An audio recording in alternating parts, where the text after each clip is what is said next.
Hello, this is National Chess Master Rats. I'm logged in at chess.com and I'm going to play a live game here with carywilburn. We are playing in the Saturday Chess Club. It's a small group here at chess.com that allows people to hook up on Saturdays to play long time control games. And it's been going for a couple months and we encourage you to get involved. Also, my video lessons group is growing, and we're going to be arranging more standard games there for where you can set them up, and I'll explain that in there. So links to both the Saturday Chess Club and my video lessons group will be in this YouTube channel. You're welcome to join us. Okay, this game actually already started, and I didn't realize it wasn't recording, so I'm playing the King's Indian Attack. This is an opening I'm teaching everybody. If you play it well, White's going to get no worse than an even game. He's not going to have to deal with all of the black preparations, and he gets a solid game that he can play from and build upon. Okay, this is the position we've reached, and pretty much White plays these same first moves no matter what Black does. Well, unless Black goes and threatens to win something. And now the follow-up is just pawn to c3, and I'll be playing queen c2 and e4. So it's pretty simple. You don't have to go and study a lot of openings and run into a situation where your opponent knows the opening better than you do and you lose, or the opponent knows the opening better than you do and you spend a lot of time trying to figure it out and don't have enough time later to save the game. There's all kinds of advantages to playing an opening like this when you're starting out at chess. Okay. Even if you're better at chess, it's a good opening. Okay, so essentially what I want to do is share my thoughts as we go. We're playing at a time limit of 45 minutes with a 10-second increment. This is still a little quick for what I prefer, and I grew up playing time controls like 40 moves in 100 minutes with 25 moves an hour after that. And sometimes I'd play as quick as 40 moves in 80 minutes, and then you'd play like 30 in an hour. And that's enough time to think and come up with the right strategies. Any time control 30 minutes and under is basically speed chess, okay? And it doesn't gauge your true strength. It measures, and it's an entire different game. I call it a chess variant. I don't know if you're familiar with the different variations of chess you can play using the pieces, but different rules, like losers where you give your pieces up, and last one with his king left wins. Giveaway where you give everything up. Crazy House where captured pieces become your property and you get to put them on the board and play some moving. It's kind of like similar to the Japanese game of shogi. That's another one called Atomic, where the pieces blow up. Any time a piece is captured, it blows up. It blows up the piece it took, and anything on an adjacent square blows up. And if your king's one of those, it gets blown up too. So there's people that are real good at those types of variants, just like speed chess, 1 minute chess, 3 minute chess, 5 minute chess. There's people that are very, very good at that, but it's a chess variant. It's not real chess. Real chess is when you stop and analyze. Okay, so now it's his move, or rather it's my move, and I've not had this opening before. At least I've had it as White, but I have not seen this particular defense as Black. So let's talk about what he's doing here to try to help you improve. Okay, he's got 3 minor pieces developed, which is good. He's castled. I have 3 minor pieces developed, and I'm castled. And my queen's out. Now, I was saying the thematic move for me to play is e4. And I can play that right now, and I may very well. But he's got a little bit of pressure on e4. Notice he's on that square 3 times. Am I on it enough? e4, he plays d takes e4. I take back d takes e4. And he cannot take on e4 because I still have a couple extra defenders on it. Okay. Can he put more pressure on e4? Well, not right away. The only way to do it is to get the queen over, say, to b7 or a8 to put more pressure on e4. That's going to take some time. His queen could go, his knight could get to d6, but that's going to take some time. But basically, if I make the e4 push and he exchanges, I'm going to be tied down to guarding e4 because my knight on d2 needs at some point to reposition itself so that my bishop on c1 can consider developing on the c1 h6 diagonal. Now, I've overcome this in a number of games. I've come up with some strategies here. One idea is just keep the knight on d2, and I later fianchetto that bishop to b2.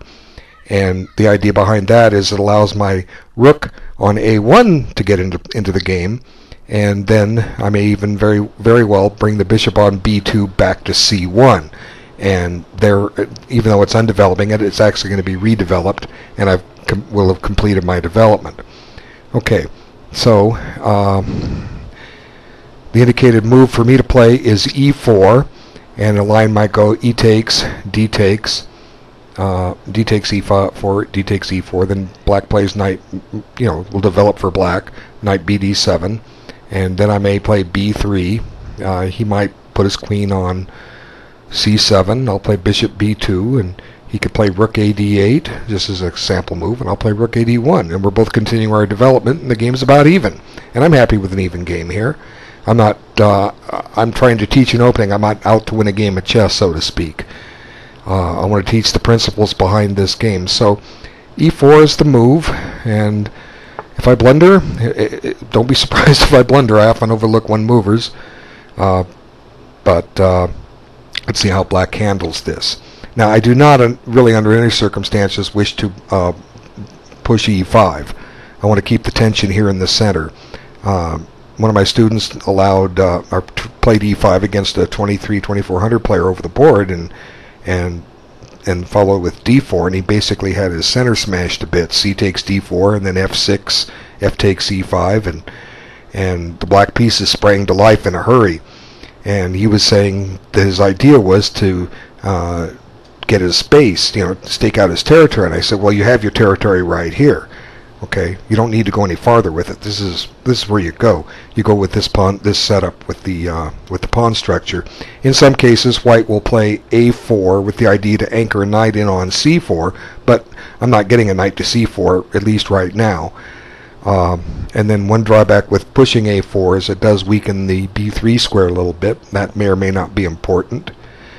Just try to give you some ideas. But what black basically should do here is just develop his pieces. It's probably a mistake for black to push d4 here. Why? Well, it gives me the c4 square for one. Okay, that's the immediate thing. And should he follow up with an e5, then he's just giving me a customized Taylor break, pawn break with f4. Okay, so I'm not so much concerned if he takes on c3, even though my d-pawn would be isolated. I'll be able to secure that down easily enough. My knight's going to get such a fine square on c4 that I'll be fine. So if he plays d4, I'll probably play knight c4 immediately. I won't even wait for and spend the move of a4. If he kicks me with b5, which is the reason white plays a4, I just plunk my knight from c4 to e5, and I'm going to grab the bishop here. Okay, he did the right thing. He took. Now I'm tied down with my queen and my bishop to guarding the e4 square, but that's not a bad thing. Okay, because as I said, I'm just trying to complete my development by way of bishop getting my bishop to b2 followed by rook ad1, and that's basically the plan here. So what black should do is complete his development. If he plays e5, it gives me some potential use of the d5 and f5 squares, because I'm not planning to play e5. Maybe black is going to be afraid of that at some point. Well, I'm not planning it at all. It doesn't go with the white strategy. Maybe it could if he misplays this position, but I don't want e5. That pawn could be a target easily enough. Not so much with his bishop on c6. He's occupying a square his knight would want to be. Okay, so this is what I discussed already. Now what I have to do is think about completing my development, and that means my queen rook and my queen bishop. Well, for my queen bishop to move, I have to either move my b pawn or my knight on d2, right? Well, I can't move the knight on d2 right now. It can't move, because if I move it, I drop a pawn on e4. So I either have to guard the pawn on e4, push the pawn on e4, or protect the pawn on e4. And I can protect the pawn by moves like knight h4, which might be shaky. He could play knight e8, threatening to win a pawn. I could play knight e1, then I've kind of hemmed my rook in. Bishop b5 at some point might be a nuisance. But as I say, the plan I've come up with is simply to just leave the knight on d2 right now and get the bishop developed and get it in the game much later. So I play b3 here. This is my idea, and it basically, as I say, leads to an even game. Black just needs to continue his development. That's all Black needs to do. White's not threatening to get any kind of advantage, anything whatsoever. So Black shouldn't be trying to tip the apple cart. In other words, Black should just get his pieces out. If he gets his pieces out, good things can happen. Okay, so then it's going to be. Then the game will turn into a maneuvering phase. So far, here, 11 moves in. Even though I've spent some time explaining it, I've only spent 7 minutes on this game. I would have played these moves much quicker if I wasn't making an instructional video. But that's okay. So when you go to play a game, if you're playing this in a tournament, 40 moves in an hour and a half, say 90 minutes, you're now pretty much have a pace of 3 minutes a move. To get to time control, and make your 40 moves. So this is a wonderful opening with that in mind, because of the lack of opening preparation one must do. Okay, so what can he do now?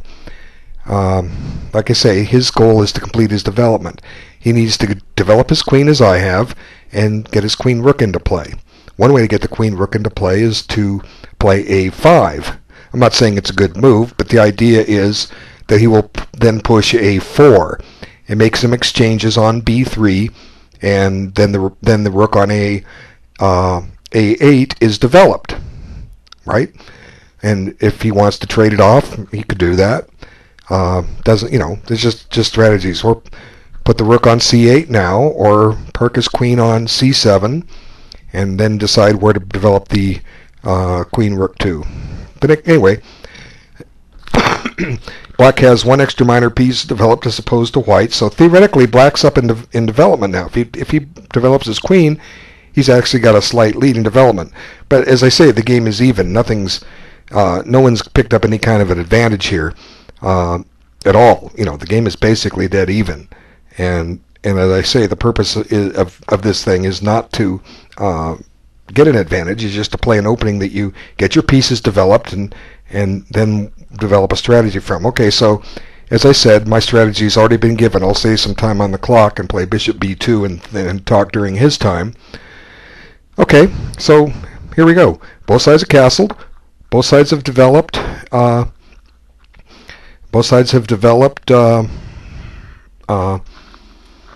All the minor pieces and the queen. Now here he's just moved his bishop twice. Is that a mistake? Okay, that's a good question. Is it a mistake? I don't know. At some point I could maybe kick his bishop out of there with knight c4, but I can't at the moment because he's pressuring e4. So ideally I like to put my queen's rook on d1. If I want to move my knight on d2, if I want to consider rook e1, which rook? Well, if I play rook de1, then I've saved a tempo, but I might run into some kind of a problem with bishop b5. Okay, I don't know. So let's think about this. The natural move is just to play rook ad1 and develop. Okay, that's the natural move, and because that just fits in with the strategy. That's what White's trying to do. So I can't really reinvent the wheel here and come up with any sparkling move. Like I say, I'm not trying to. I can't refute his position. His position has no weaknesses. All I can do is develop my pieces, and then react to what he does. So the fact that he's spent a tempo here with bishop e7 doesn't really matter. Black. I've found in experience that White's going to gain a tempo in Black in a lot of ways. He's going to get him back in a lot of ways. Sometimes they'll be pushing the pawn to e5. It took two moves to get there. So the simple, natural move here is to play rook ad1, and then consider what I want to do. So I'm going to go ahead and play it. and we will see what he does. Okay. So I don't mind a move like e5 on his part. That, as I said earlier, that gives me some access to the d5 and f5 squares, and the f5 square can be reached by knight h4, knight f5 at some point. It could also be reached by knight c4 to e3. And I've often had a knight on e3 and a knight on h4 with both controlling f5. Doesn't really lead to much. Oh, look, here comes b5. So he's getting some space on the queen side. Okay, he's taken knight c4 away. I don't mind that. Okay, I don't mind that at all, because I can still do some of the things that I want to do. Okay, as I said, what I need to do is finish my development. Okay, I only have one more piece to develop. That's my rook on f1. Arguably, you could say it's developed, but is it? It's a good question. It is and it isn't. Okay, it isn't because it's not really doing anything on f1, but it is because the rooks are connected. Okay, so the same thing could be said about him. Now, his rooks. I have a half-tempo lead in development here, because I've developed my queen rook and he hasn't. We both developed 4 minor pieces. Our knights are exact matches.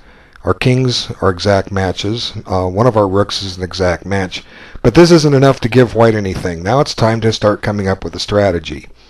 Okay, so now we've pretty much, well, we were out of book before, but even though we got out of book, we still knew what to do. Okay, we still knew that white continues with this plan against whatever black does, and then starts thinking. So now it's time to start thinking. Okay, how else can I further my development? Well, natural moves, like I say, are to try to redeploy the knight to e3. But the knight, if the knight's going to e3, it doesn't really do much, because I'm not targeting either. D5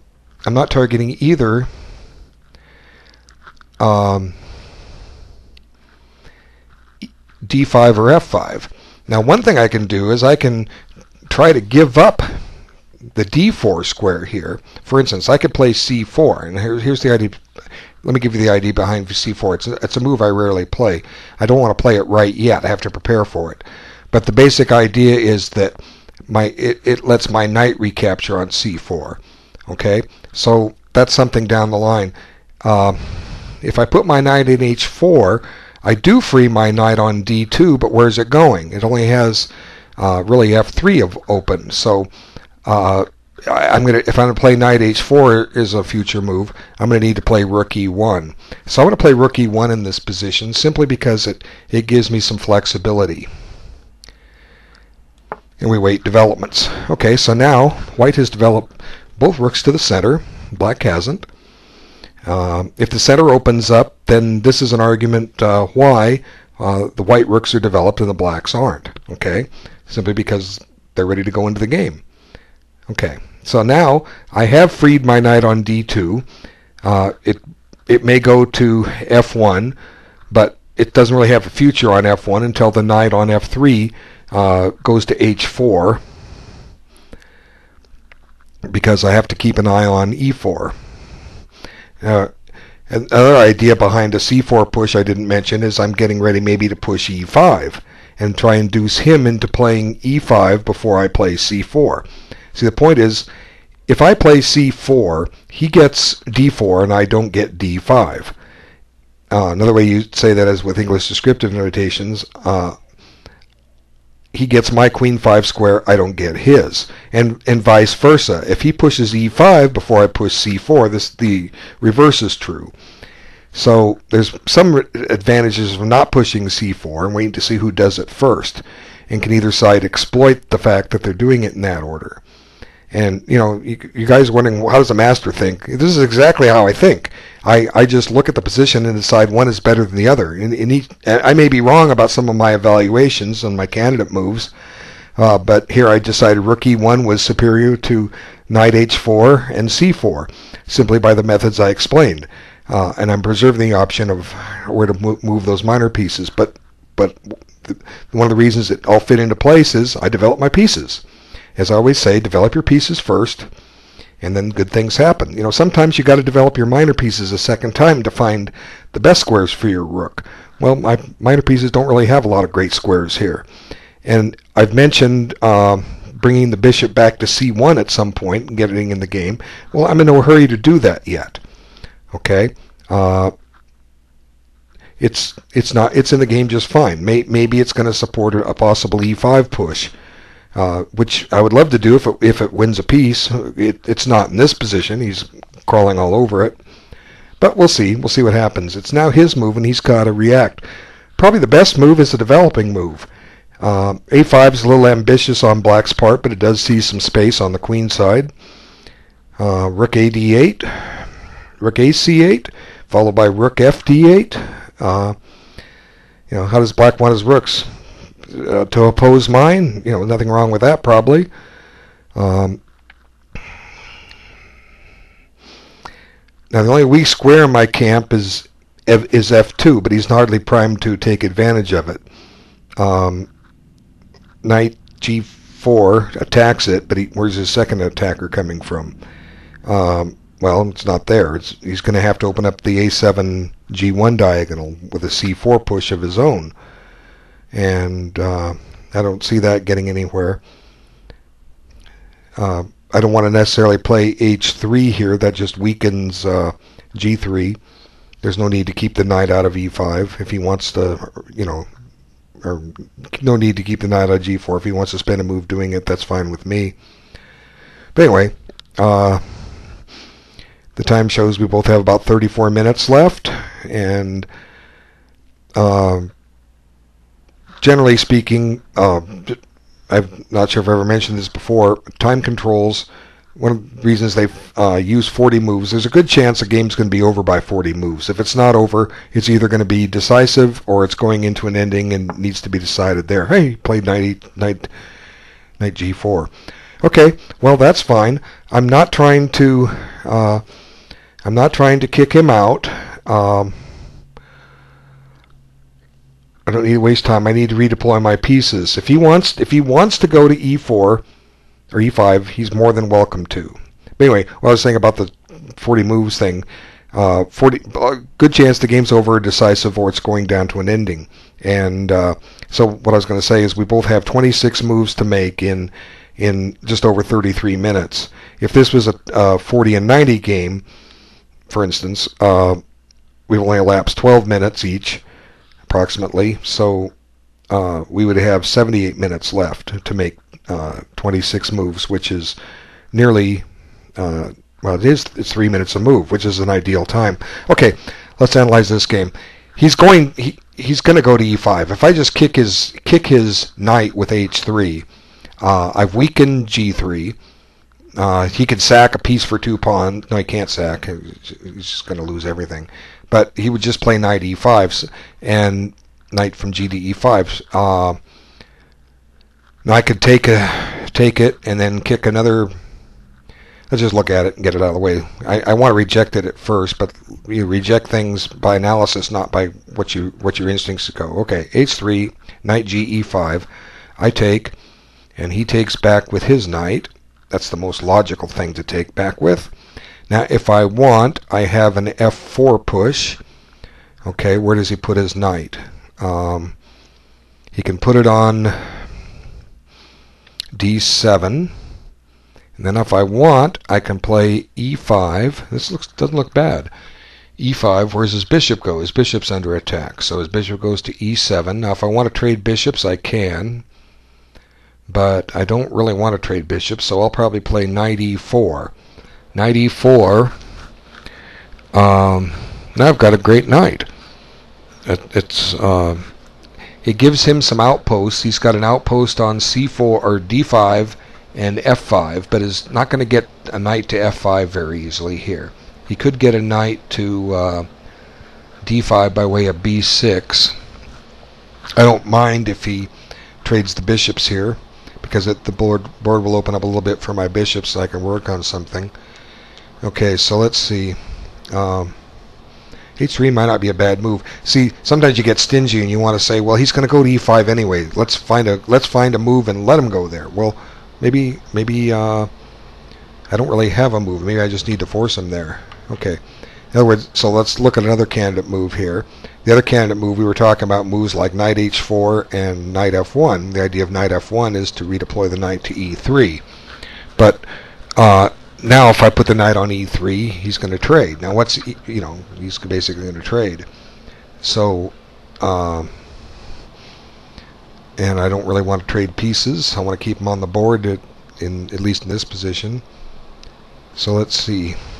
If I play knight F1, well, he doesn't have a threat. He could just go ahead and play E5 himself. Okay, I could. Now I play H3, knight back to F6, and notice I'm not threatening knight E3 because E4 is hanging again. So I'm gonna have to stop and take a move with knight H4. And now, like I say, he should develop his rooks. Rook AD8. And maybe it's better to play rook FE8 there, just to clear F1 for an F8 for his bishop. I could play knight F5. He plays bishop F8. Then I play knight E3, and there I've got my knights doing a nice dance. One on E3 and one on F5. And he plays rook AD8.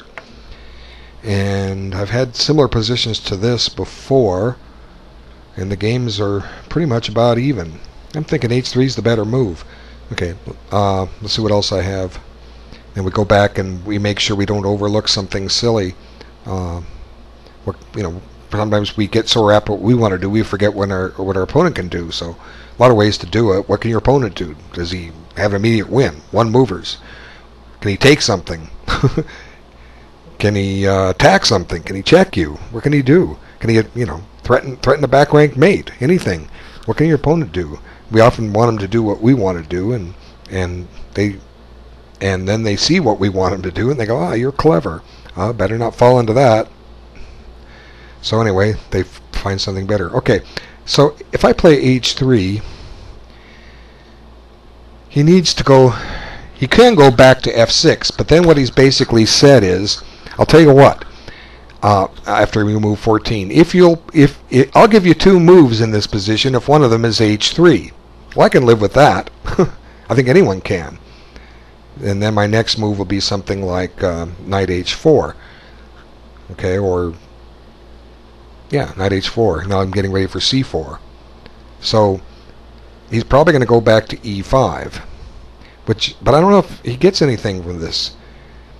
Knight. I take it he needs to retake, and no matter how he retakes, I'm going to get the F4 push in. If he takes with his bishop, I get F4 in. And if he takes with his knight, I get F4 in. And then again, I get another tempo. Bishop back to, I'm just picking up tempos, and then suddenly I just have a better development. Plus, I'm threatening to stick the knight in on D6, perhaps. Now H3 just makes sense. I don't think. Let's see what's wrong with it. If there's something wrong with it, I hope he finds it. Okay, so H3 is the move. Oh, silly computer. Okay. Now we're gonna play. You see, he did it. Okay, now as I've explained, now one thing you don't want to get in the habit of, and I don't want. So I'm going to make an example. I'm not going to do it here. You don't want to blitz your opponent. Even if you prepare out a line. If you're really, really, really great at chess, yeah, you can do it. But I've seen people get embarrassed by playing blitz in positions where they've already figured it out. There's some merit to it. If your opponent's short of time and you figured it out, you're absolutely positive, go ahead and do it. But even then, there's a risk. But since this is a forcing line, forcing lines are easy to analyze. Anyone should be able to analyze a forcing line when there's captures, because when I take on E5, if he doesn't retake, what's his alternative? Okay, he could. I was taking with the knight. I was taking with the knight or the bishop. But if he doesn't take, what's his alternative? Well, I don't have a weakness, so he has to take with one or the other. Okay, and no matter which one he takes with, I'm going to kick F4, and it doesn't matter if it's his knight or his bishop. I'm going to kick it with F4. And he doesn't have a threat, so he's going to have to retreat that piece. And then I'm going to, and if he takes with the bishop, he can go to f6, but I'm still going to get the e5 push in. Now, he might have his, if he goes to bishop to e5 to f6, he would have his Zwischenzug of bishop takes g2, but I can live with that. King takes g2, and he gets us check with queen c6, but I really have nothing to worry here, because after my king goes to h2 where it's safe, he still needs to retreat his bishop, and I still get knight e4 in. And you know, I've got to find position. Now my dark squared bishop's a little weak here, but I'm not too worried about that guy. I'll get him into play eventually. Okay, so knight takes. Now I'm going to rush the next. I think maybe that line is his best line, perhaps, to try to trade the light squared bishops. Bishop takes e5, I think, is his better choice, simply because he can get the light squared bishops off in his Zwischenzug. That's at least my evaluation of it. And again, you know, if my evaluation's wrong, a better player will show me why it's wrong. Well, you don't even have to be a better player. A player that's capable of assessing the position will show me what's wrong. Okay, so you basically, you know, when you're analyzing, it's like what do you see? And if your opponent sees more, the odds are in his favor. So you got to try to see more than your opponent does. Okay, I took with a knight, not the best choice. Okay, this allows me to play what I want, f4, and I'm going to play it quickly here, f4, because I have gone through it 2 or 3 times, and I think I can get away with it. Now he does have g6 to go to with his knight. He might try that, but it doesn't really.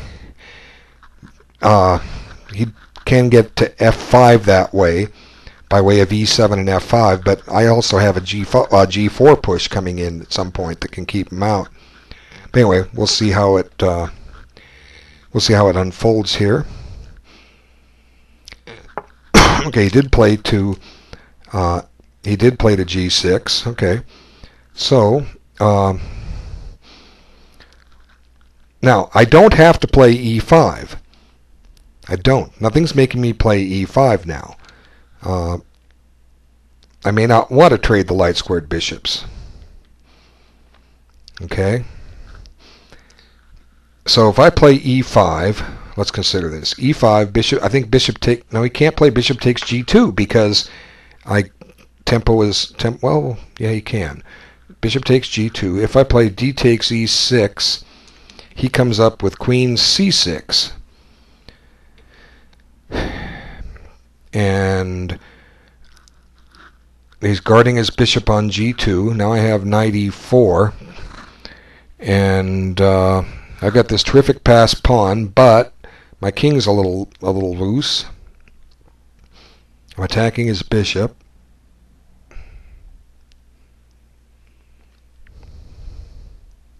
He can take on h3. That's kind of gives black some needless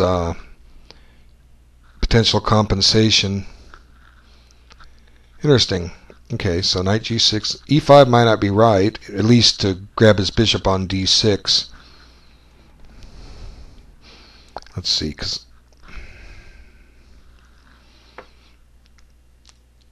this is one of the reasons why you don't keep playing blitz. You know, the first couple moves were okay, but from here on in, I've got to stop. Now, I also have 24 minutes on my clock. If I discuss this too long, I'll get myself in time pressure. So, but I don't care. You know, I'm here to play and here to teach. I'm not here to win games. If I win games because I win them. Okay, let's see. But there's, like I say, there's some advantage to not pushing e5 here. Since I have e4 covered, what if I play c4? Okay, the purpose of c4 is that, well, it goes back to what I was saying. We want him to take on c4, then we get a nice square for our knight, right? Knight goes to c4. It does yield the d4 square, as I was noting earlier, but it also activates my dark squared bishop. And that's one thing I like about it, is it activates that bishop. And if he pushes b4, that's fine. I might drop the bishop back to a1 and leave it develop there and let him worry about a potential queen b2, although black can deal with that. I'm basically saying to him, I don't think you have any activity with your pieces here, and I'm going to try to find ways to squeeze you to death. I have to come up with a plan. So c4 is an interesting move, but okay, e5, bishop takes g2, and now you say my king has to take. I don't think I have time for e takes d6. It just looks too messy. Queen c6 check, king h7. Now let's put the bishop on c7. And now, as I say, I get knight e4 in, but now he plays knight e7, and he's got both the d5 square and the f5 square. I can't keep him out of both. If I play g4, now I've weakened f4 a little bit. My king's getting a little airy, and you see he can play knight d5, and he's attacking f4. So maybe the thing is not even to push g4 and let him waste some time, but how do I improve my position? Well, I can play knight d6, and he plays knight d5, and it's yucky. No, c4 is the move. I don't like this position as much. My dark squared bishop is not active. My dark squared bishop gets active with c4. So that's my move. And everything else is covered, so we'll see what he comes up with. Okay, so c4.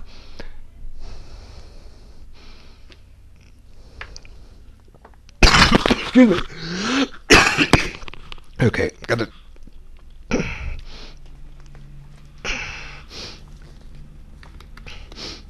Now we love it if he takes on c4. But what I've just done is activated my bishop. Now, does he have a sacrifice on f4 in this position? Probably not. He doesn't have enough firepower to justify it. He'll be trading off one of his minor pieces.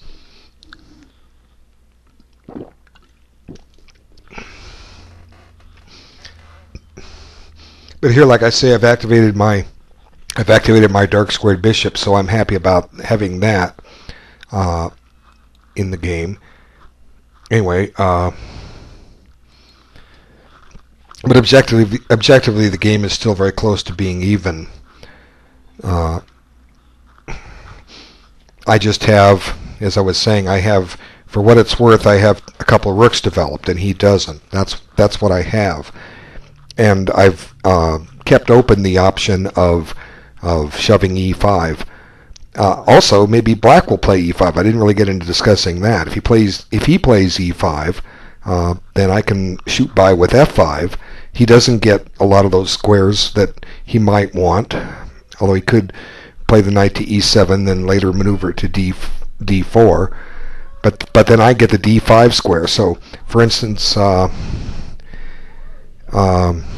he could also try something like f5, but I think that just takes away some squares from him. He's going to need that f5 square option.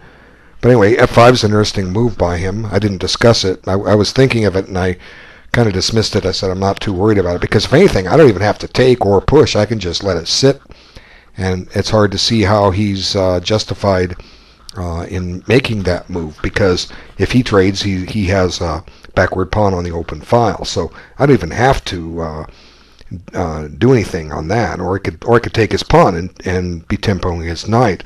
A lot of interesting possibilities. I think if black is not really primed to try to bust the white position open, although it's not normal in this King's Union attack for the white formation to get a little extended like this. I've just done it because I thought I could get away with it here. There was the lines that I showed. If you'd played into the other line, it allowed me to get a knight in on e4, but maybe he couldn't have. Maybe he could still do that bishop takes g2 stuff. Oh, we got a friend's request. I accept all friends' requests. All right, just ask me. I'll be your friend. Okay. So what's happening here? I have 22 minutes. And then he has 30 minutes. My g3 square is weak. f4 is kind of weak, but he's not able to exploit it. And here, like I say, I'm planning to just take his pawn on b5 and drop my knight in on c4. He might play a6, and then I have some potential versatile moves here. Moves like knight f1, which does secure g3 a little bit, and also opens up the file for the rook, and plans a redeployment of that knight to e3 at the appropriate time. Okay, so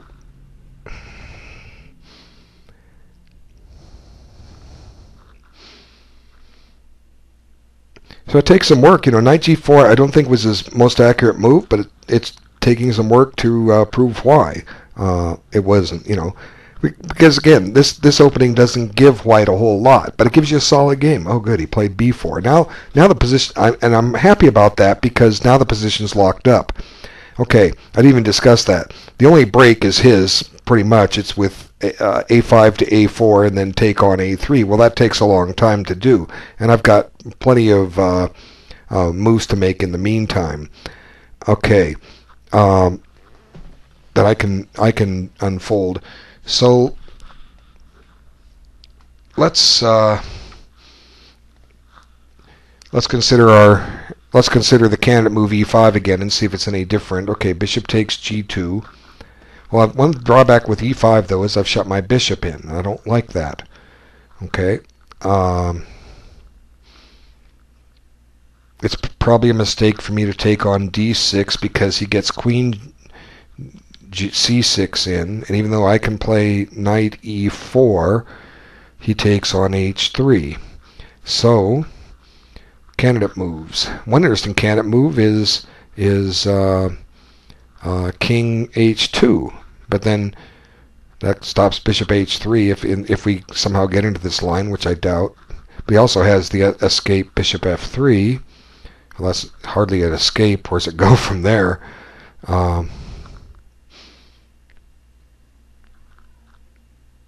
At some point, I don't know, let's see.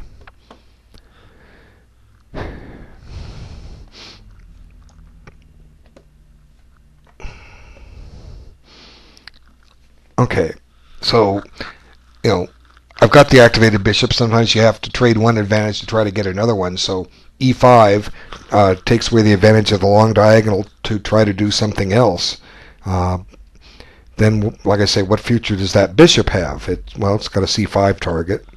Okay, let's examine e5 one more time. e5. All right. If he plays bishop d6, I'm totally, or bishop e7, I'm totally okay with that. I'm just going to play knight e4, and I'm very happy with my position.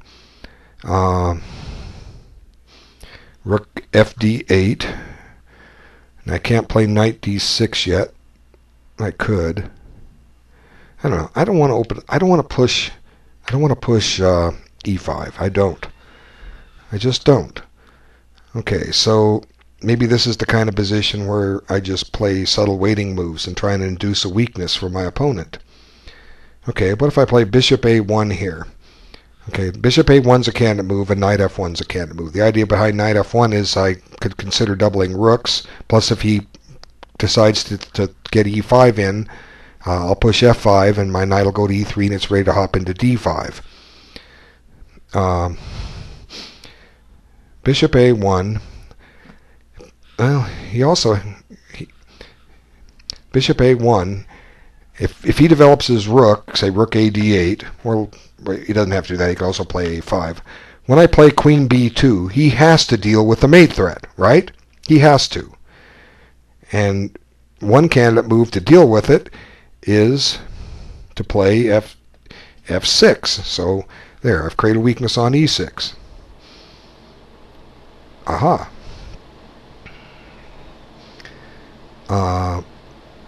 Now, maybe I play knight f1. Okay. Now, anytime he plays e5, I'm happy with it. I'll just push f5, knight e7, and then knight e3, and I'm coming into d5. So aside from bishop b1, the only other, I think I've rejected e5. I don't want to play that. The only other logical candidate move is knight f1. Okay, what's he do on knight f1? Well, he could develop. Okay, rook a d8. Let's try a5 again. a5, knight e3. And he gets a4 in. Now he's threatening. Now if I play bishop b2 or bishop a1, he plays a3, and I can't play queen b2. Interesting. What if he'd see that? Well, you know what? I like bishop a1. Let's just get him thinking. Bishop a1. He'll see what I'm planning to do, and let's see how he deals with it. Bishop a1. The idea is to play queen b2.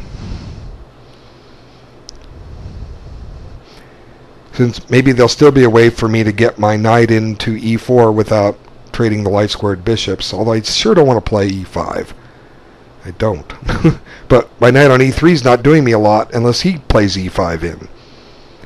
I got to get control of d5 in. The only other idea to get control of d5 in is to try to push f5 at some point. And that's one thing about this strategy. If his pawn goes to f6, e6 is weaker, and maybe I can eventually force f5 in. So maybe this is the way. Maybe this is the way to pry him open. This is how a chess master thinks. I don't know how a grandmaster thinks. I'm not one, but this is how a chess master thinks. For whatever it's worth, you go through these ideas and you compare candidate moves and which ones get you closer to your aim. I need a square. He's not giving me e5 and d5 yet, so I got to go force it. He wouldn't give me c4. He took that from me. Fine. I've given him d4, but he's not poised to exploit it, especially with my bishop on a1. Okay, I've watched the clock. I have 17 minutes. He has 28 minutes. We played 19 moves.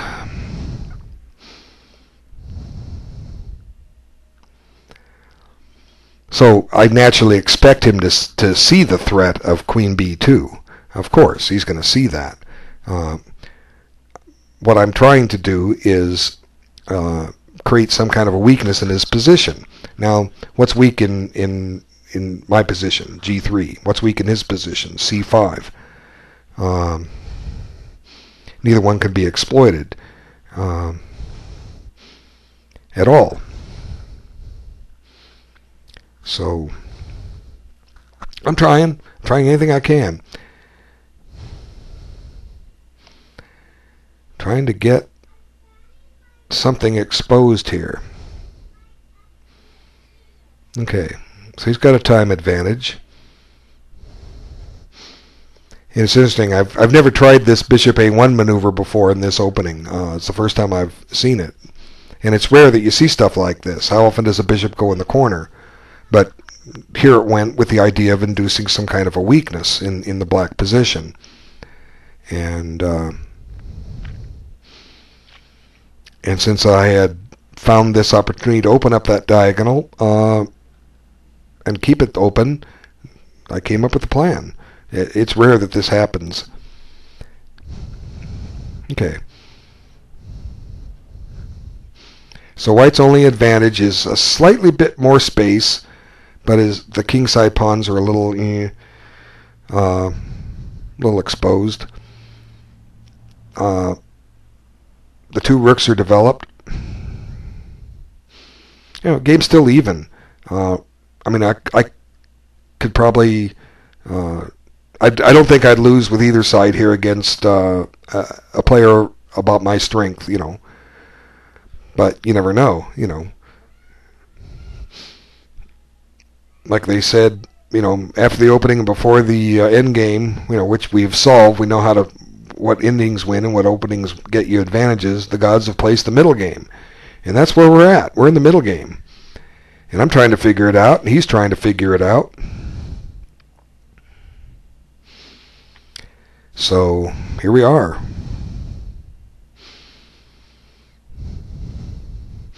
Everybody I play equalizes against this. I've been playing it on online games since the summer.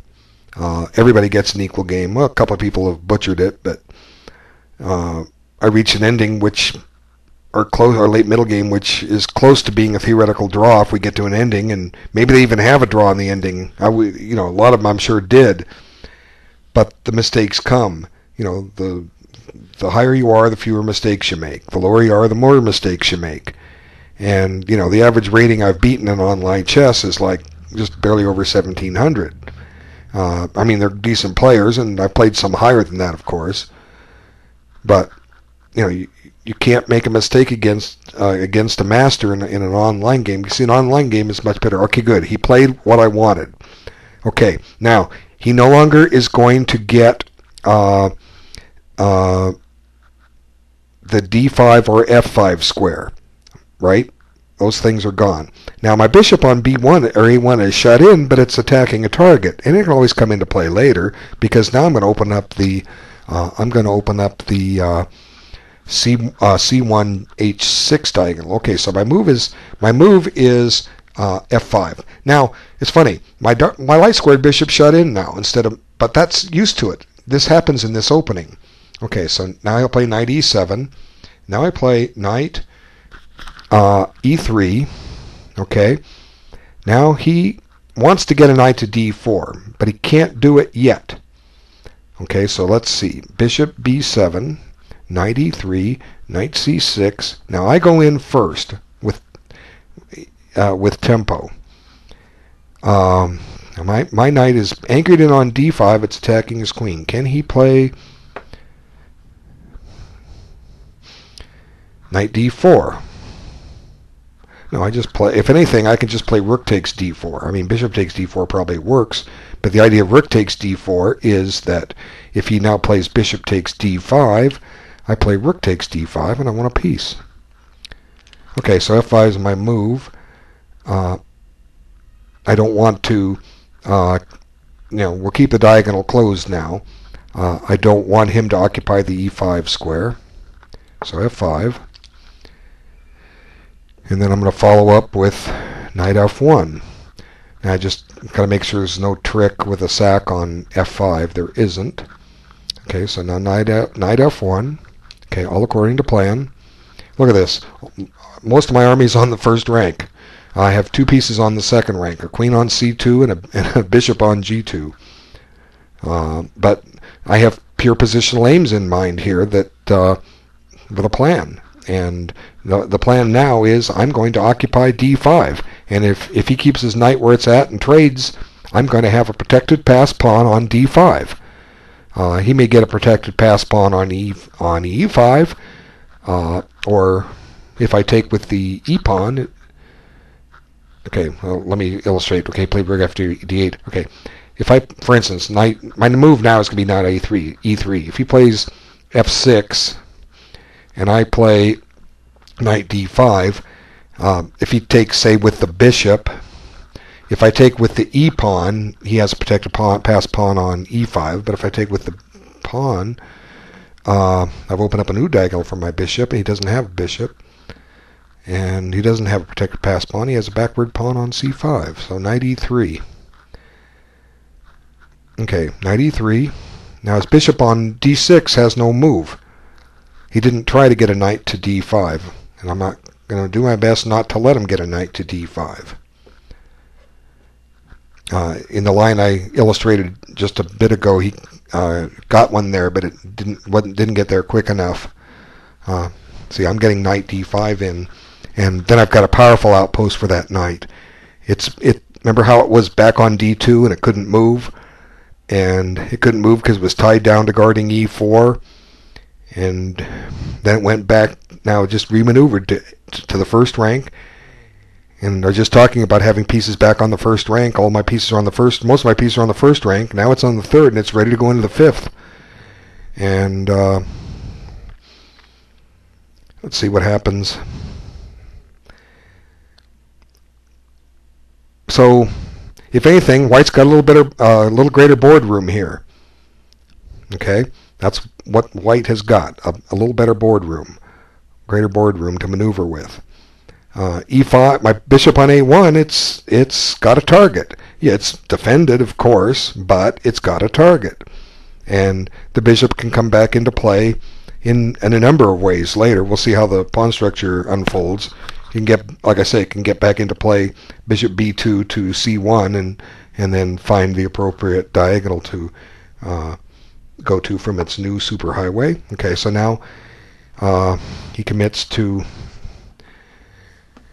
dropping his bishop back. Okay, the move plays itself. It's an automatic. It's knight d5, and like I say, if he wastes it, if he takes it with either thing, I have a protected pass pawn, and I'm probably going to take with the c pawn.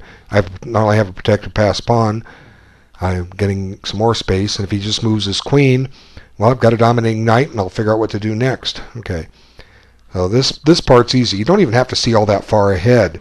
Oh, he took it. Okay, so he should have thought. Okay, he should have stopped and thought, because I didn't get it. Well, I didn't get a chance to evaluate the what ifs if he just moves his queen.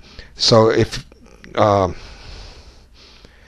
for illustrative purposes, because he'll want to know when he sees this video, what was his alternative? Well, he could play queen c3, okay, or queen c6 rather. Now I'm going to let it sit. I'm not going to do anything. But the board's locked up. Well, maybe I have moves like f6, which could start being uncomfortable for him. I don't know. But anyway, now the question: which way to take? Well, I'm going to take with the c pawn, because it opens up a diagonal for him, a6 f8, but it also opens up one for me, and I don't see a reason.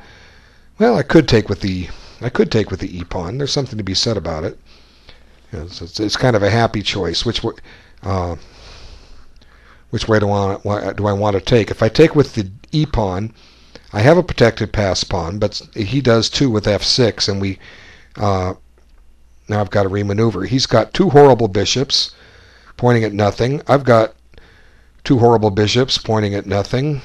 How do I get him active? How does he get his active? Well, he doesn't. You know, and I can play bishop b2, c1, and go through a long meticulous pawn break, and maybe he has time to defend. I think the most dynamic way is to take back with the c pawn. This doesn't give him a protected pass pawn, and if he plays bishop a6, I mean, I'm okay with bishop f1 here, because bishop f1, if he trades, now I have this cool square c4. What else do I have? You know, I have a target on c5. Okay, I can put something on c4, c2, and c1. I can triple on the open file and redeploy my bishop to e3. I'm on it, and he can guard it too. Where's my... Yeah, it's an interesting choice. I'm still going to have to bust him open somewhere on the king side here too. I'm going to have to get in for a break of g4 and g5. You know what? I'm just going to keep the... I'm tempted. I'm tempted to take with the e pawn just to keep all the pieces on the board. Okay? I will let him have his protected pass pawn on e5. And the purpose is, because if I take, well, I don't know, you know, it's like if I take on d5 with the pawn, he may not see bishop a6. We have to assume he does. Okay? If he doesn't, am I gaining anything? Well, he can still play a5 and bishop a6. My bishop just doesn't get in the game. Heck with it. I'm taking with the e-pawn. See, nice thing is I have a target, and I induce weaknesses on his king side.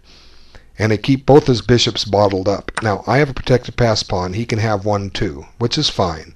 But I have targets. And I'm keeping pieces on the board. And I've just increased the mobility ever so slightly of my light squared bishop. Maybe it can yet still get in the game. Okay, he did what I thought. Okay, that's fine. We're prepared for that. Okay, so a line I initially rejected, I end up choosing. So now, as I was saying, what do I do? Well, I start attacking his king. Okay. His only counterplay is to play a5 and a4 and take down there. So what I need to do is pile up on I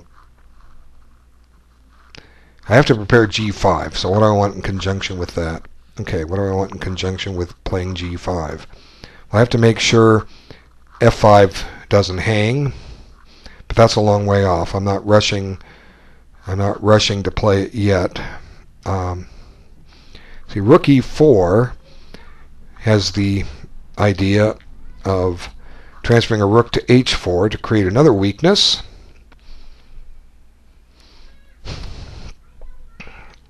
It doesn't prepare to double on the F file,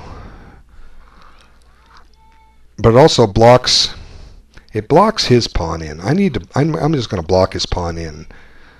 Now, how to block it? I'm going to block it with the bishop, because if I block it with the bishop, my bishop just becomes a pawn, but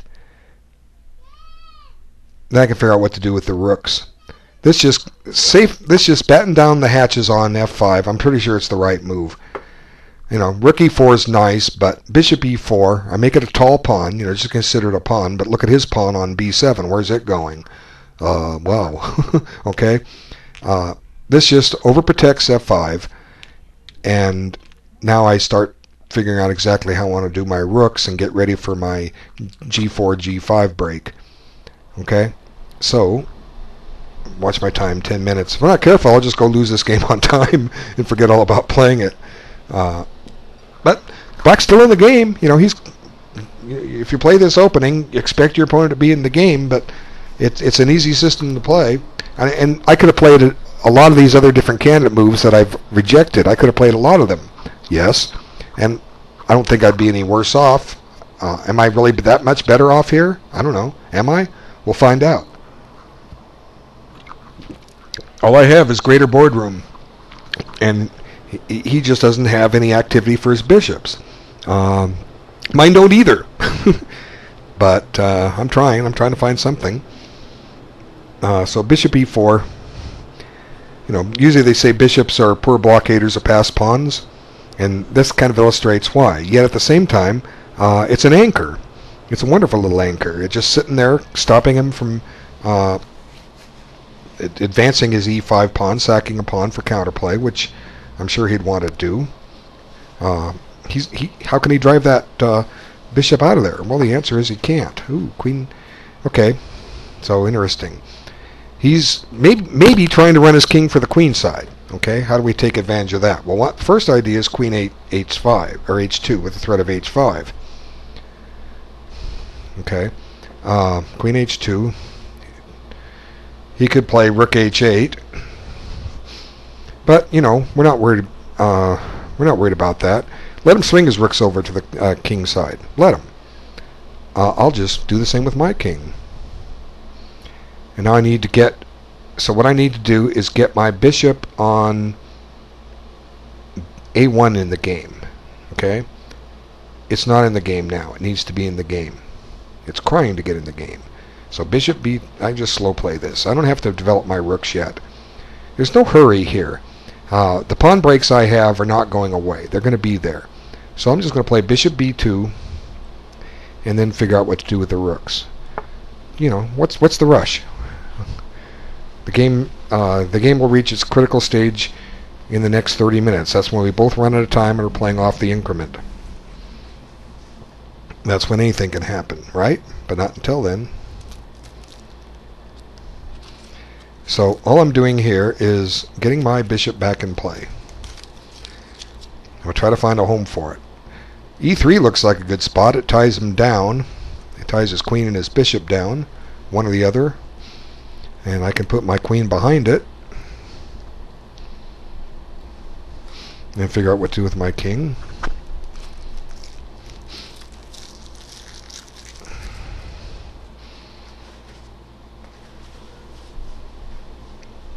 But this is the kind of game I like to play as white. Black can't do much. I can't either, but I can just maneuver and find a plan. And I didn't have everything planned out when I went into this, but I liked it better than the alternatives, so I chose it. Okay. Watch his move, and I need to stretch my legs.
Okay, he's played a5. So does he plan to try to lock the position and get the pawn all down to a3? I don't know. Queen e2 threatens. I have to think quick here. Queen e2 threatens a check to drive him back to g8. The a file opens up. I get a weakness on c2. But I can always oppose his rook. I'm just going to play queen e2 since I'm short of time. Still don't know where I want my rooks. I'm going to play queen e2. I can afford some luxuries here. Let him think about what I'm going to do. I'm not necessarily threatening to check. I'm just redeploying things in that direction. So if he plays... Well, don't do this. Connection interrupting. Why is it interrupting? I played a move.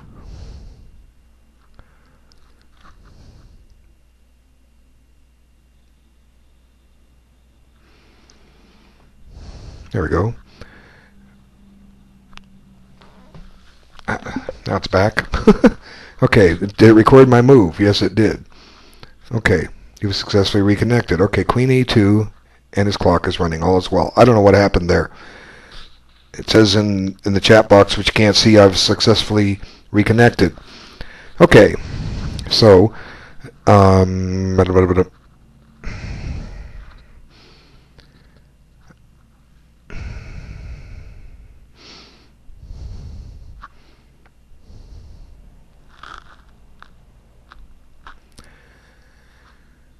how do we assess this? I had him playing a5 earlier. He's played it. He played... Ooh. I don't think he didn't need to play that, for what it's worth. What he wants to do, maybe, is lock the pawns up. I think what I need to do is take it and create some weaknesses here. Okay, if I check, he takes back with the pawn. Now f6 is weak. So we start working on that. Rook f1. We then have some potential sacks on g6. Yeah, I don't think it was wise to reconnect. If anything, Black could have run the king over the queen side. Just sat on this game because I'm just kind of sitting on it too. He didn't, he's trying to force things, but I need to do that.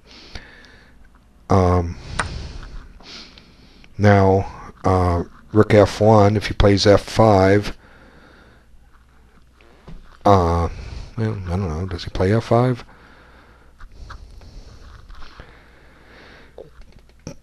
Well, I could sack my bishop on g6. Let's see, it's probably not worth anything. Let's look at it. King takes, king back, queen up g4, king back to f7. Doesn't have to go to f7, but he could. I have a check on e6 with my queen, which could get embarrassing for him. King f8, rook e4, kind of slow.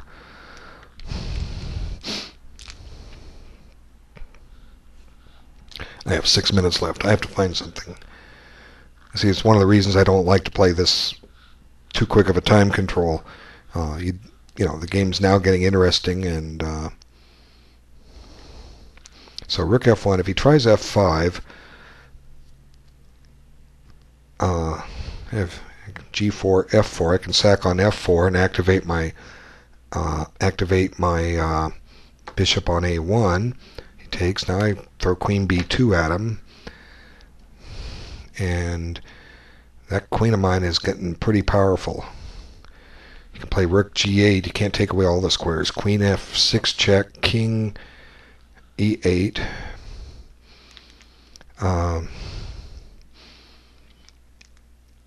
Bishop takes e6 check. Down a rook for this. King d7. If anything, bishop f5 check. King back to d8. King back to e8. Rook e1 check. Bishop e7. Oh god, there's got to be something good in here. d6. d6 looks deadly. So there's some 5 minutes left. There's some crazy attacks in here. Rook F1. Try to induce F5.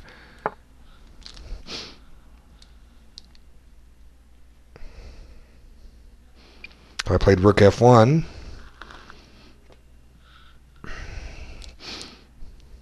see, you shouldn't weaken yourself. You know, he's weakening his king position. His king wasn't safe. He could have tried to run the king over to the queen side. It's a perfect game for long study.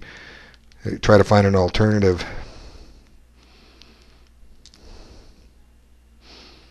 See, I think on F5, if he plays F5, I play G4. I don't think he can afford to play. Oh wait, my bishop's on B2 now. I don't have queen to B2. Shucks. I had the position set up on my chessboard incorrect. Okay, so he can play F5, but I think that, like I said, I think that just weakens his position. He's not threatening to take my bishop, and you know, I may be able to do some other kind of sacrifice. So that line I looked at doesn't work because my bishop's on the wrong square. On my chessboard, I had it still on A1. I forgot to move it there. So, but still, I've got some pressure on F6 here that he's going to have to deal with sooner or later. Let's see.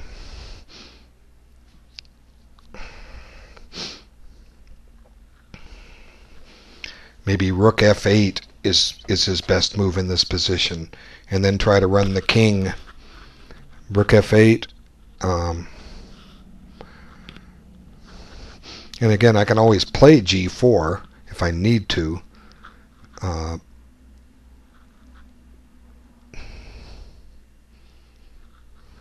If I play G4, then it stops him from doing F5.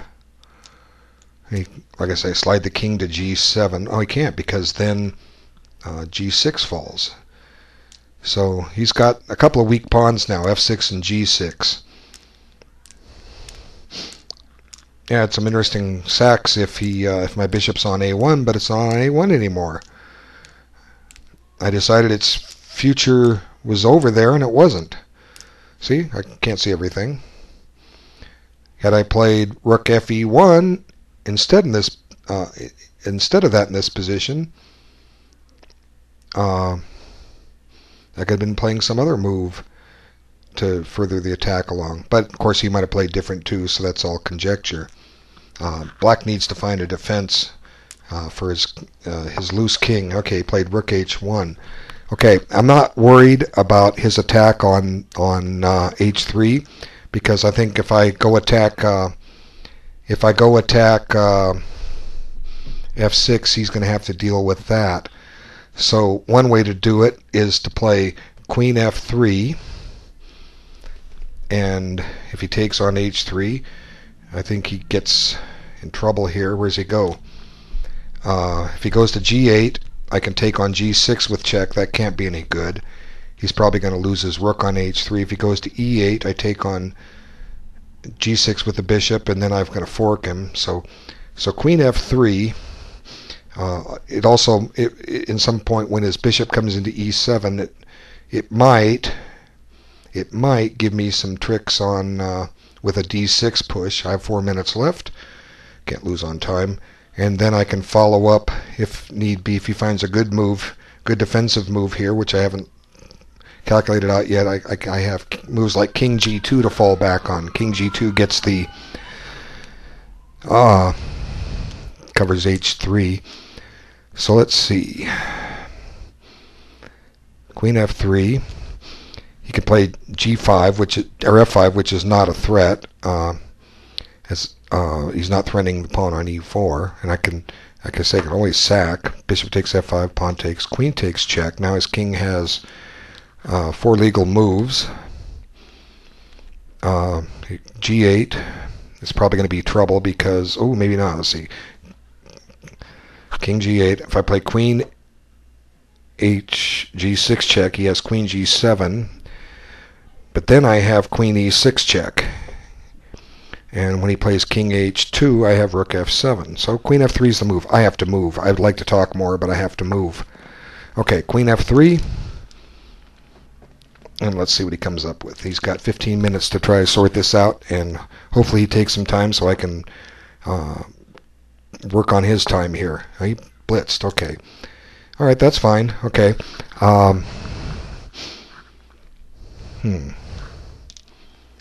Now, candidate moves. h4 stops his little games over there on the king side. Well, he could try the risky g5. King g2 stops it. He could play bishop c8, getting his bishop into play. Gotta find a move. Okay. So he didn't give me time to think on my time.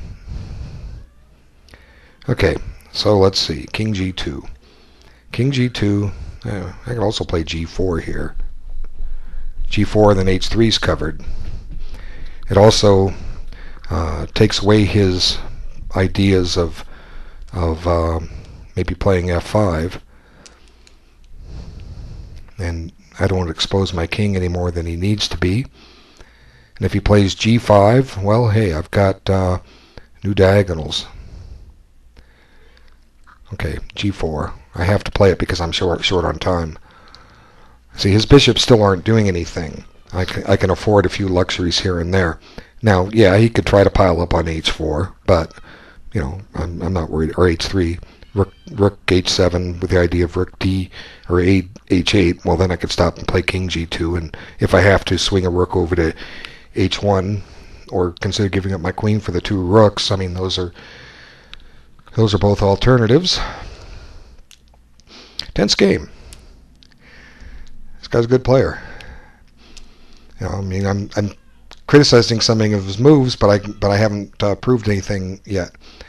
Now, am I threatening anything with g5? G5 says that I want to take on f6. So then he plays f5, bishop takes, pawn takes, queen takes, check. Where's his king go?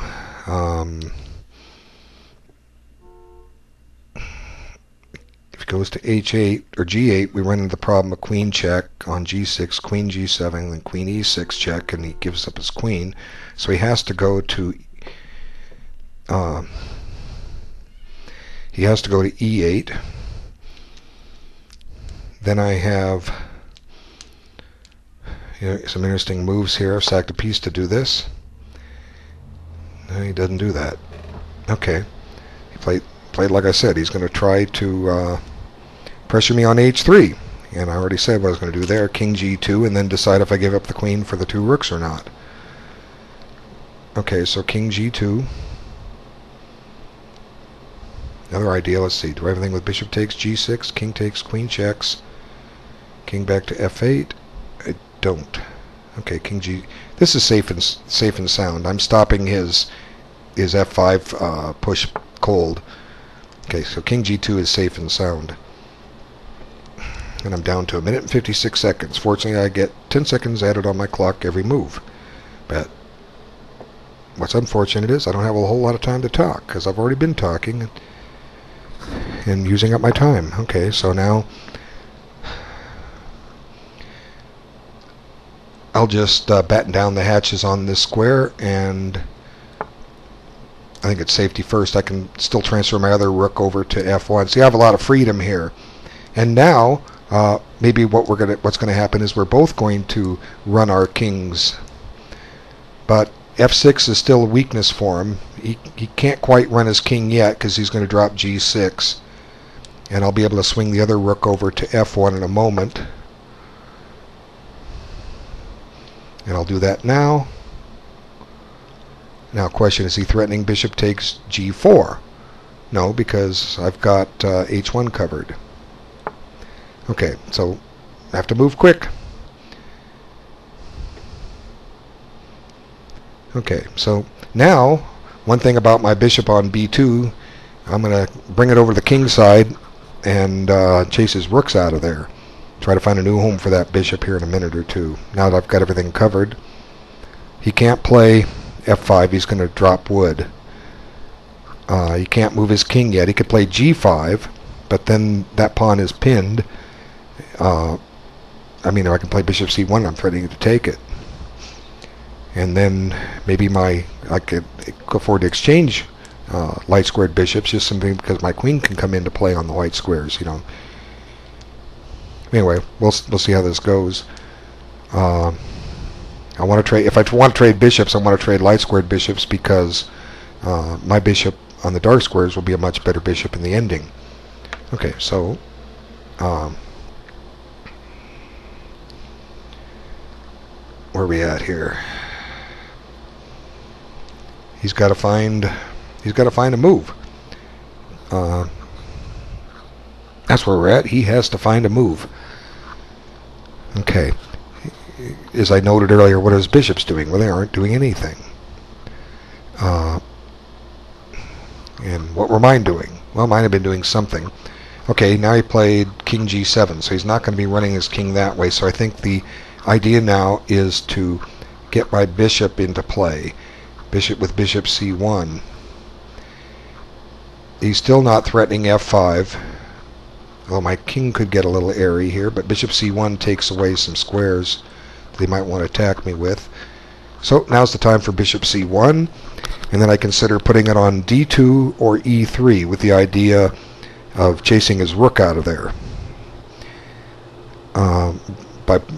by dropping it back. So d2 doesn't clog the f-file and preserves an option of going to g3 just in case e5 ever gets isolated.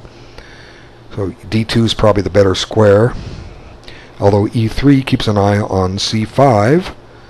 You know, happy choices. Can't be in two places at once.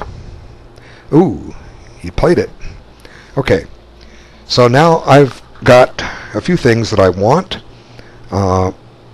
I've got an option to exchange light squared bishops, but before I do all that, before I do any of that, what I want to do is improve everything on the board.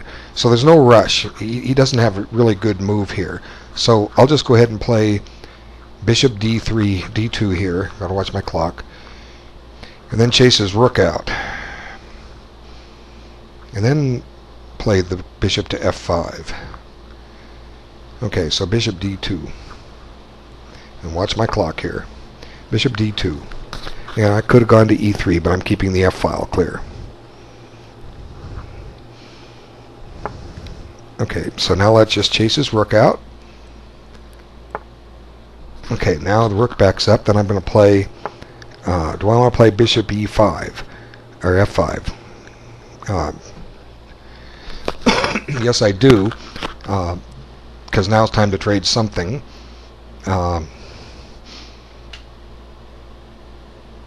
I have to make sure that he doesn't get any tactics with e4 in. I'll watch my clock. Okay, bishop f5. If he plays e4, well, I've covered g3, so e4, queen takes e4. He's just dropping a pawn.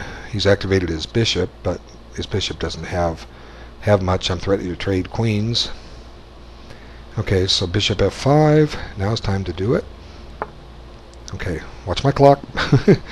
I'm forgetting about my clock. Okay.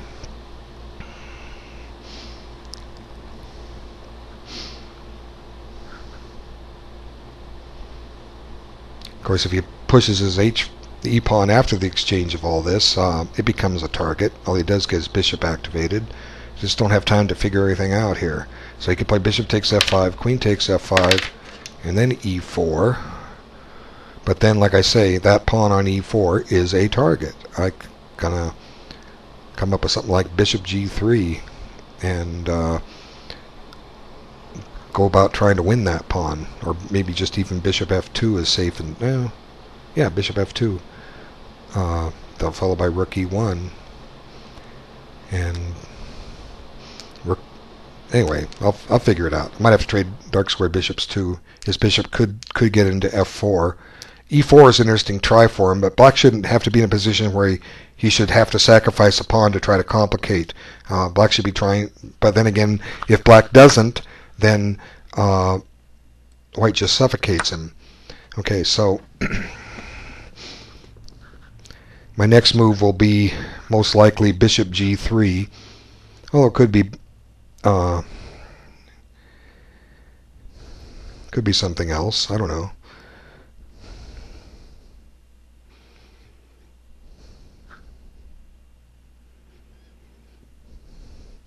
Have to watch my clock.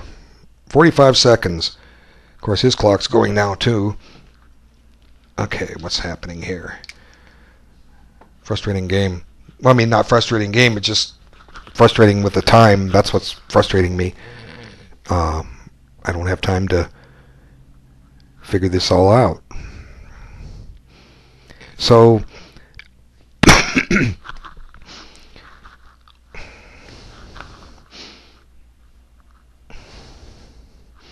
if he tries e4 here, I'll play bishop g3, and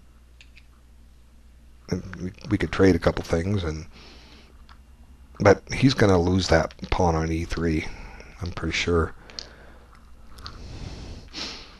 So he's gotten rid of my bad bishop, for what it's worth, and both his bishops were bad, but as far as an endgame goes, Black just hopes to draw, but his bishop is the defensive one.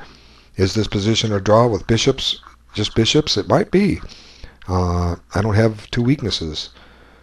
It could be that if he's trying to blockade, he's got his desired blockade. Okay, so other thing to think about at some point is tripling on the F file, rook F3, followed by, then I can free my rook on H1, which is in a defensive mode. Try to lure him into playing e4.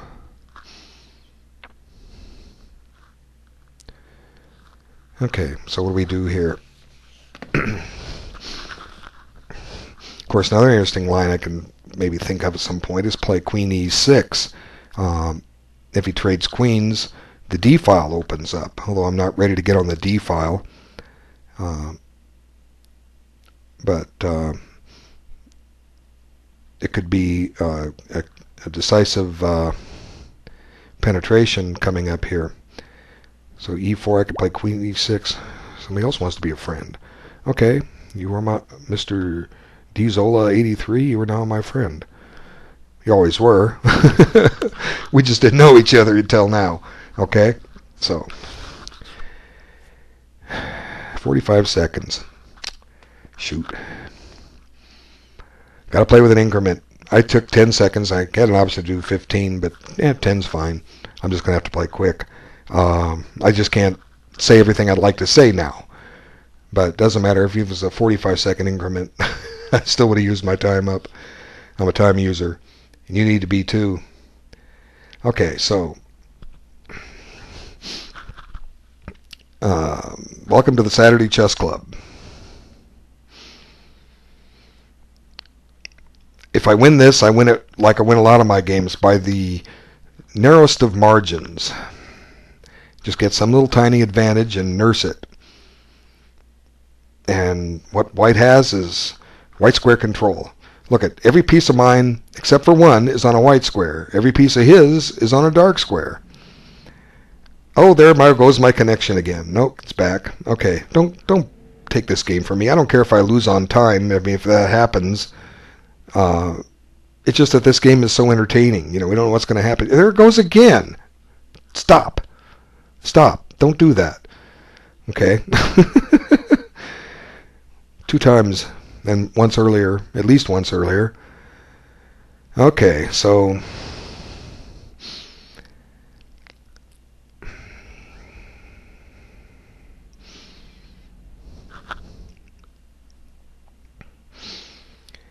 you know, the e4 sack is an interesting thing, and I don't have time to calculate it all out.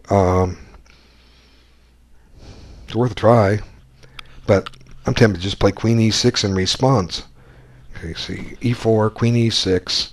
If he takes, I take. Now he's no, that's no good. Okay, h7. Okay, I got to stop the. Okay, I got to get my bishop activated, and I'm going to activate it on g3. Why?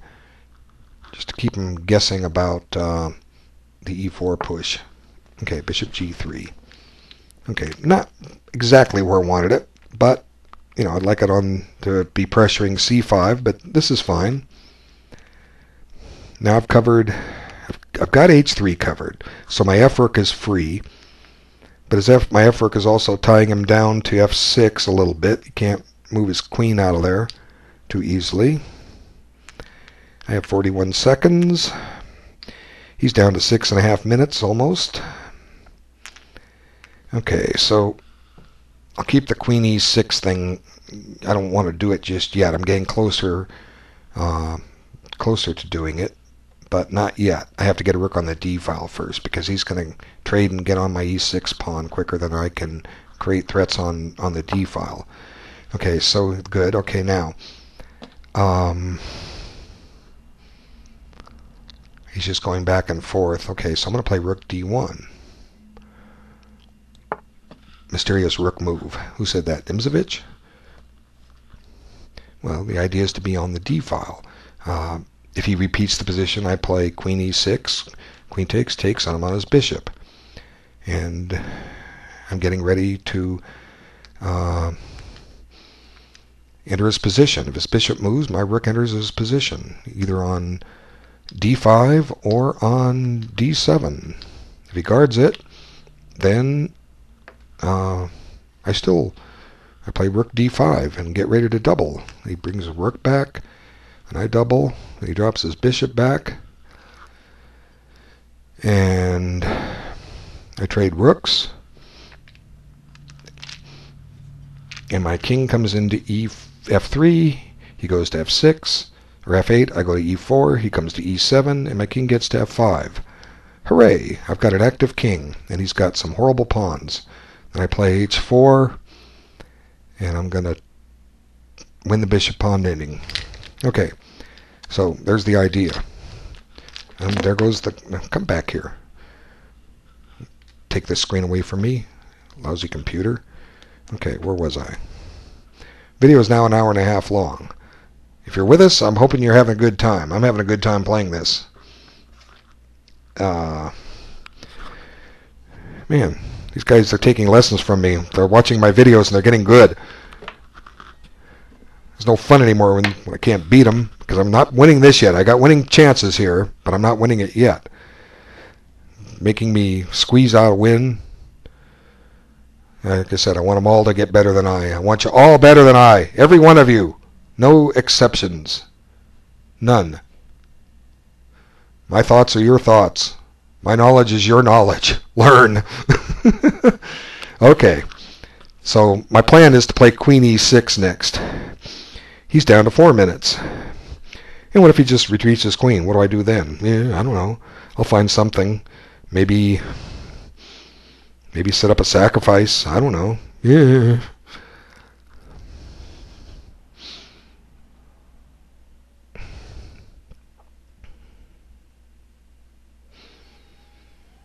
So we shall see, said the blind man.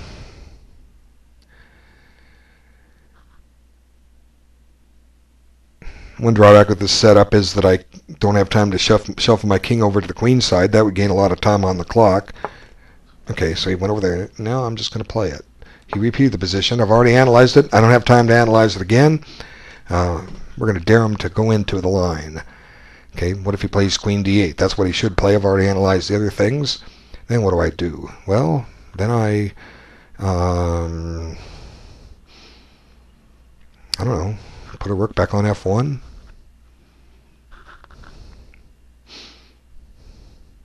Maybe.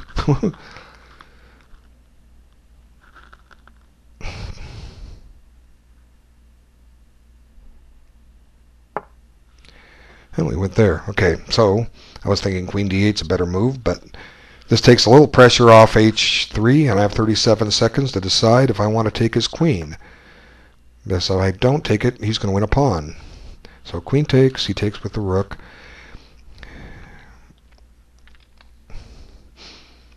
Well, I think it's time to trade queens and try for an ending. I know the bishop ending seems to win. Okay, so now the plan is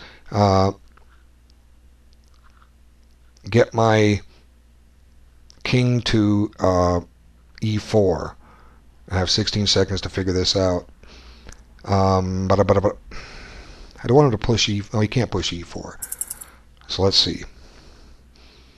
Rook F1. Okay, gotta watch my clock. Gotta watch my clock.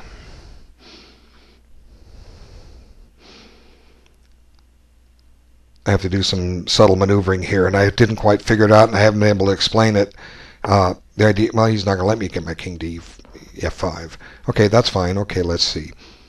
Rook F3, E4, bishop takes. He takes with check, so Rook F5. I'll just park it there right now and worry about this later.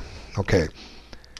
I have to watch, definitely. I was down to a second and a half. Okay, less comments, more action. Okay, now king here. And if he wants to repeat the position, that's fine. I'll go back.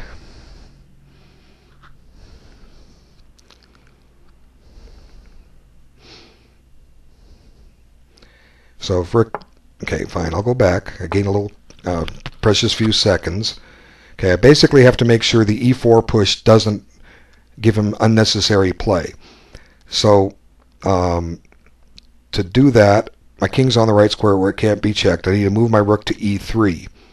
When the rook's on E3, the bishop can move. Maybe it's better to move my bishop first. Yeah, I think so. Let's make sure H3 is overprotected first. Okay, bishop F2. That keeps an eye on C5. I need to do that. It doesn't pin his pawn anymore, but if he advances it, it becomes weak.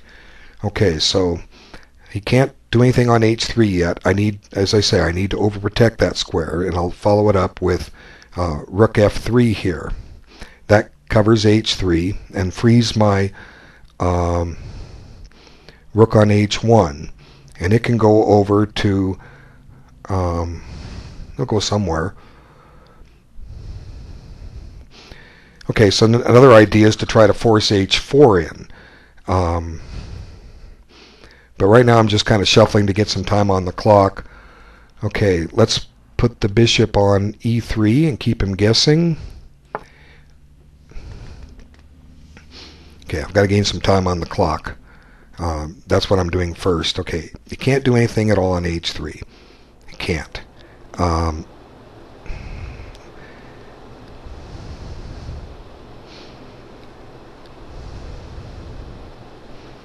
So the next step will bring the rook back to from F5 to F3, double on the I don't know. Maybe I need to think about. Well, I'm just getting in the time clock. Bishop on G3. Let's get the bishop back to G3. Bring the rook on F5 back to F2. Oh, he did that. He doesn't want to open up another line. I could get on that line. So could he. Double-edged as hell is to play rook here, rook F1, rook takes, he gets a check in. It's a nuisance, I can't allow it, so rook F3. Now, will he push or will he take?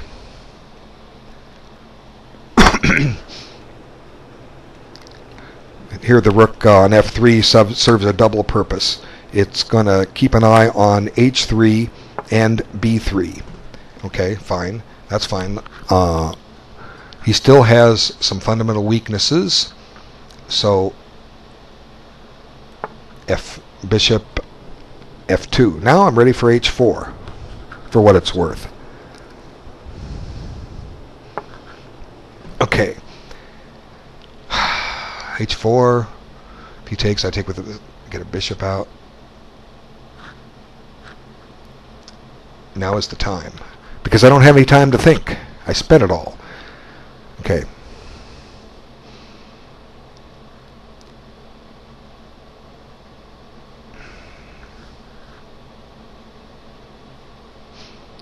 So he's down to 2 minutes. Game could be decided on a blunder. Could be mine. Could be his.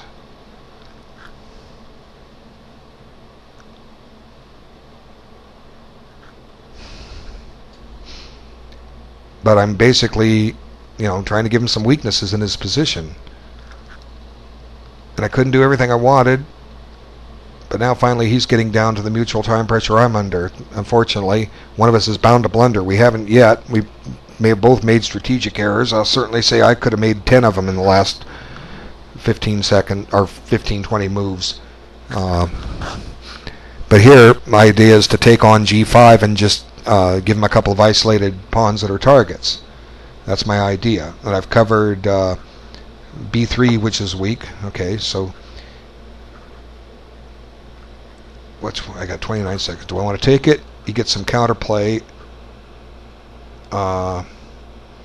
with his rook, or do I want the pass pawn?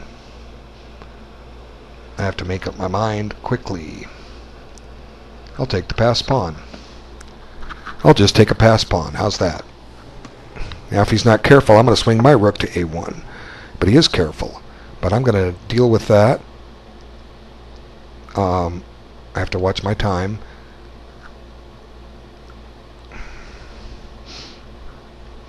I'm going to pressure. f6 in just a moment.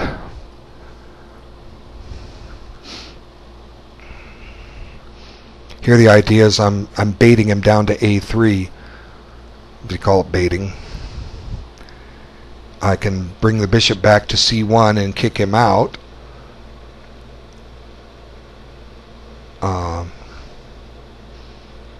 I can double and let him have it, and then I take, and suddenly his king is kind of loose. He did. Well, he didn't. Okay, let's see. How do we want to do this? Let's just take with the... Let's just bring the rook back. Play it safe.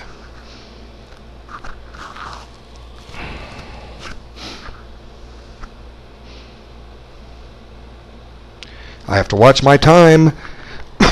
He should probably swing his rook over. No, he didn't. Okay, this is fine. King takes is the better way. Okay, he's allowing me what I want. Now I get the open file, and I should take it. He could play f5. Okay, 1, but I'm threatening to check. Let's take the open file. He can play f5 all day if he wants, but I'm getting on the open file now. So maybe he's made his mistake in a tense game. I need to get my king up to f5 as quickly as possible. Now, this will allow him a sacrifice on e4. I think it's better to get the king in play first than to go seize the 7th rank, because I've got the file. I don't have time to calculate it all out. This is why chess is not blitz chess. You don't play. You shouldn't be forced to solve any position with seconds on your clock. Blitz chess is just popular. The internet has changed chess, and it's also got some shortcomings because of the fact that too many people play it and pick up bad habits. Okay, so getting my king positioned. He's down to 36 seconds. I'm still at 17 and almost lost on time at least one time. My goodness. Okay, so now good, perfect. Okay, I'll just bring the king up. I'm in no hurry here. I've got long-term advantages that say I don't have to go activate my rook yet. I'll get the king active first. I'm not worried about my rook. There's no rush.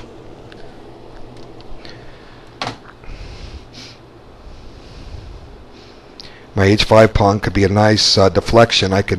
If we reach a bishop ending, I can make his king go chase it, and then maybe win the pawn on f6 or something. I'm just saying that with ideas of rook a7 check, and if we trade rooks. White won. He resigned. Oh, wow, what a game. Okay, so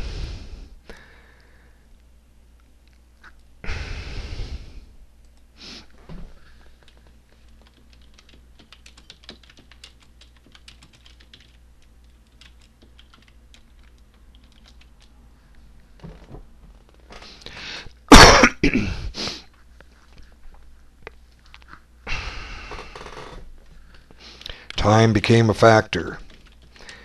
Time became oh, not time became. I'm typing in what you can't see on the screen. Time became a factor. A huge factor, actually. Anyway, I made a video and I'll upload it. Then you may see my thoughts and learn.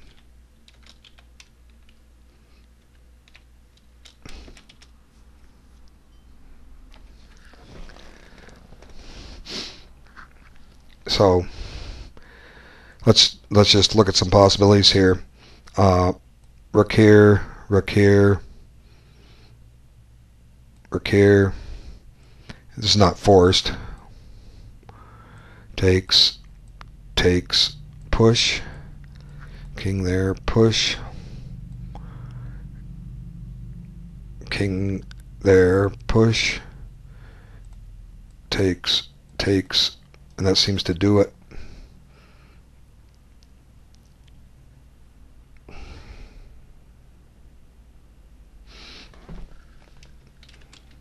I made the video. I just have to upload it. All my thoughts about game are recorded. I didn't even type. All my thoughts about game were recorded. Give me